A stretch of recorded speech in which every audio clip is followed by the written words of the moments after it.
I find it interesting that I've been targeted with emails suggesting I'm against the change in start times. That is patently false. I said very early on that I'm not disputing the science and that I'm all for student health and well-being, my students at home and your students as well. What I said at our April 7th work session still stands true today.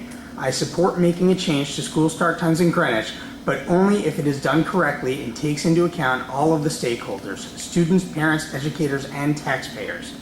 We are at a logical checkpoint as to what is now before us, and that isn't a plan, it's a proposal. Simply a proposal with ironclad start times that we need to build a true plan from. That is the direction the consultant and administration spoke of at the last meeting, and I agree. We are still working towards implementing a change for the 2017-18 school year. However, I feel that a motion to accept these as hard and fast times with no flexibility is premature, and I won't be voting for it for two reasons. First, it does not request an analysis to be included in our budget. As such, we don't know the fiscal implications, and it would be imprudent to move forward without that.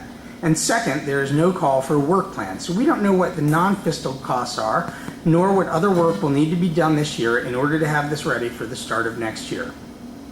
A motion that included a directive to the administration to prepare a budget based on these times and develop a work plan for implementation for 2017 would help move this forward. That would be the first step. Before I speak further about my two reasons, let me say that I am generally fine with the recommended start times, though as I expressed at our meeting on June 14th, I am disappointed that despite the overwhelming science of health benefits, we could not move the middle school time, and this should be just as much of a priority as it is for the high school students. The AAP, the AMA, and CDC recommendations all call for the same change for middle school as they do for high school. My own middle school son wakes up at 6:20 each day. 15 extra minutes is not enough sleep, and as many people have pointed out to us, our entire house is up with him, including my elementary student, who I can assure you should and would rather be sleeping, as would I. But this proposal only talks about bell times, and the consultant only talked about buses. That is not the entire work plan, nor should it be. There's much more work to be done, and I would like to see that work continue using the times proposed as the basis for the work. But again, this motion is written as an absolute form rather than a direction to the administration. The plan needs to be proactive and should address all anticipated issues, with athletics being only one of many. The only analysis of impact I've seen on anything to date is actually focused on athletics, and it was only received at 1:14 today. So not exactly a full review, nor enough time to absorb those materials, ask questions, even refine a plan. But what I did notice is the large number of students, it's almost 1,100, that will lose 45 minutes of instructional time as they are pulled from classes early to travel, and other students who are going to have substitute teachers for that time period when the coaches have to go too. Now remember, these are students first, athletes second.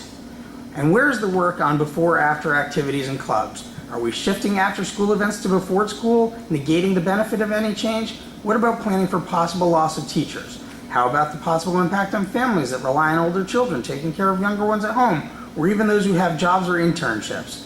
What about the burden on working parents who have students who are outside the bus transportation zone?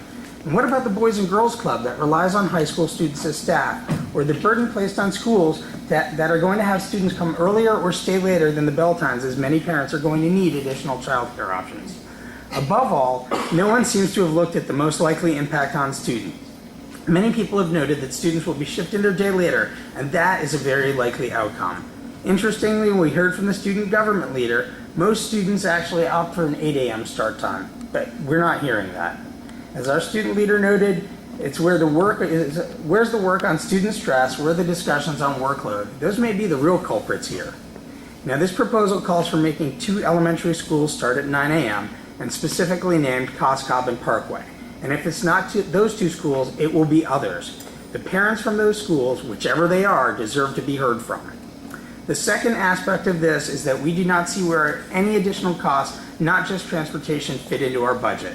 There are going to be costs on our instructional program. We are going to need to adjust staffing and programs. What those are, we don't know because there's been no planning yet.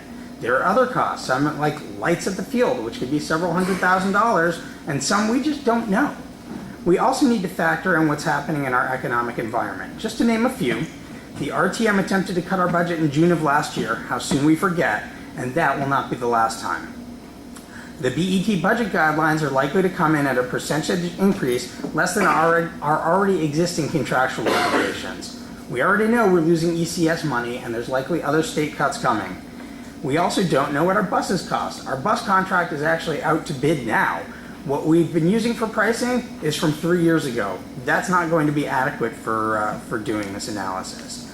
Also, we've got unknowns in our staff negotiations. We're waiting to find out, but our staff is the largest portion of our budget. Depending on who you include, it could be up to 90% of our budget. And we don't even know the true cost of buses or any other cost. We are being asked to buy a pig in a poke. And by the way, it cost over $20 billion in 1973 to put a man on the moon. We're going to buy something we don't know what it costs. There's no pot of money sitting around to pay for start time change, so we are going to need to take a close look at our budget and understand any offsets necessary in order to cover these costs. Given the economic uncertainty, that is the fiscally prudent thing to do. One other note in terms of budget.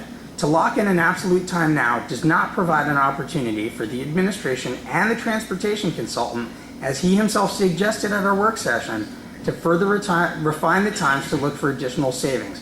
For instance, he may look and find that if we start the high school at 8:25 a.m., we could save $50,000. But this eliminates that opportunity, and in fact, any incentive that he would have to do so.